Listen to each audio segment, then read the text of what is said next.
सुनो, अपनी बहन से पूछ लेना कल कितने बजे आएंगी तुम्हें राखी बांधने। मुझे भी जाना है अपने मायके। कोई परेशानी है क्या तुम्हें? तुम इतना रूडली क्यों बात कर रही हो निशा के बारे में? अब ऐसा भी क्या कह दिया मैंने?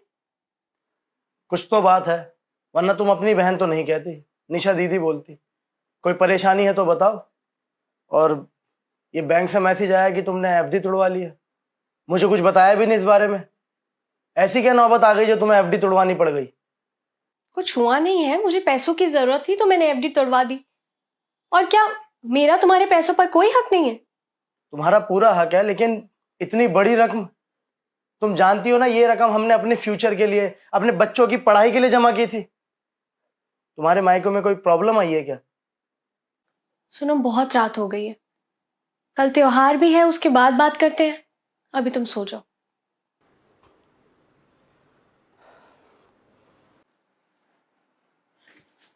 नमस्ते भैया, कैसे हो? आ गई तू? अरे भाभी, सो सॉरी, मुझे आने में लेट हो गया। आपका तो हर बार का यही है दीदी, मुझे भी घर जाना है अपने राखी बांधने। भाभी, मैं तो घर से टाइम से ही निकली थी, लेकिन त्योहार के चक्कर में ऑटो ही नहीं मिला।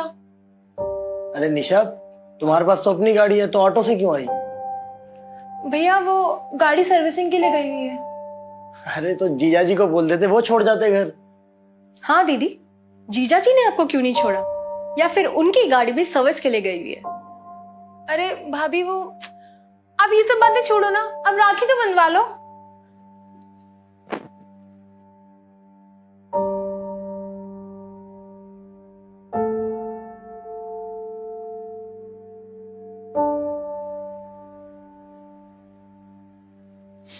अब ये बता कि गिफ्ट में क्या चाहिए तुझे? कुछ नहीं भैया, बस आपका साथ चाहिए हमेशा मुझे।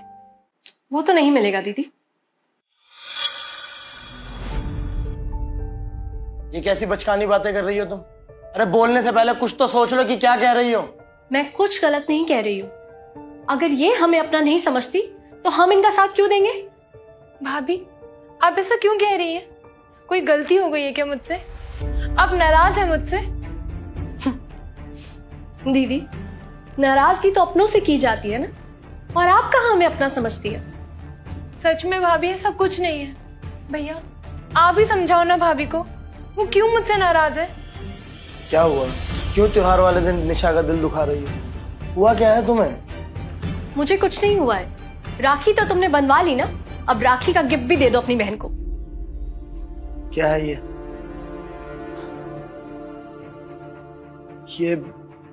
निशा के घर के पेपर तुम्हारे पास कैसे? इस बात का जवाब दीदी ही देंगी, जिन्होंने हमें बिल्कुल पराया कर दिया। निशा, क्या है ये सब? सच में भैया, मुझे खुद समझ नहीं आ रहा कुछ। आकाश, ये दीदी के घर के पेपर्स हैं जो इन्होंने गिरवी रख दिया था। गिरवी? हाँ आकाश, गिरवी। और तुम्हें पता है दीदी ऑटो से क्यों आई है? हाँ, क्योंकि गाड़ी सर्विस पे है। नहीं, क्योंकि गाड़ियां बेच दी है इन्होंने और घर गिरवी रख दिया है। क्या निशा, अंकिता सही कह रही है क्या? सॉरी भैया, मैं आप लोगों को बताने ही वाली थी। इनको बिजनेस में बहुत लॉस हुआ, इसलिए हमें ज्वेलरी और गाड़ियां बेचनी पड़ी और घर भी गिरवी रखना पड़ गया। आई एम सॉरी भाई, सॉरी भाभी। दीदी, अगर आप हमें अपना समझती ना तो आप हमें जरूर बताती, लेकिन आपने तो हमें पराया कर दिया। दीदी, आपकी लाइफ में इतना कुछ हो गया और आपने हमें बताना जरूरी नहीं समझा। वो तो आप लोगों ने जहां घर गिरवी रखा उसी बैंक में मेरी फ्रेंड काम करती है और उसने मुझे बताया, वरना मुझे तो कभी पता ही नहीं लगता। निशा, ये तुमने सही नहीं किया। भैया, मैं आप लोगों को बताने ही वाली थी, लेकिन फिर मुझे लगा शायद भाभी आपको हमारी मदद करने नहीं देगी, बस इसीलिए मैंने नहीं बताया। सॉरी भाभी, मैंने आपको गलत समझा। कोई बात नहीं दीदी, जो हुआ सो हुआ। मैंने अपनी एफडी तोड़वाकर आपका घर छुड़वा लिया है और बाकी की सारी बातें आकाश जीजा जी से कर लेंगे। दीदी, ननद और भाभी के बीच जो लड़ाइयाँ होती है वो तो हम हमेशा करते ही रहेंगे और मैं आपको हमेशा ऐसे ही ताने देती रहूंगी। पर दीदी, मुझे इस रक्षाबंधन पर आपसे एक वादा चाहिए। कि आपको जब भी हमारी जरूरत होगी आप हमें हमेशा बताएंगे। सुख में भले ही आप हमें याद ना करें, पर दुख हमेशा हमारे साथ शेयर करेंगे। प्रॉमिस भाभी, आप जैसी भाभी हो ना तो कोई भी ननद अपने मायके जाने से ना कतराए, और माँ का प्यार भी भाभी से ही मिल जाए। अच्छा अच्छा, बहुत इमोशनल हो गए हम सब।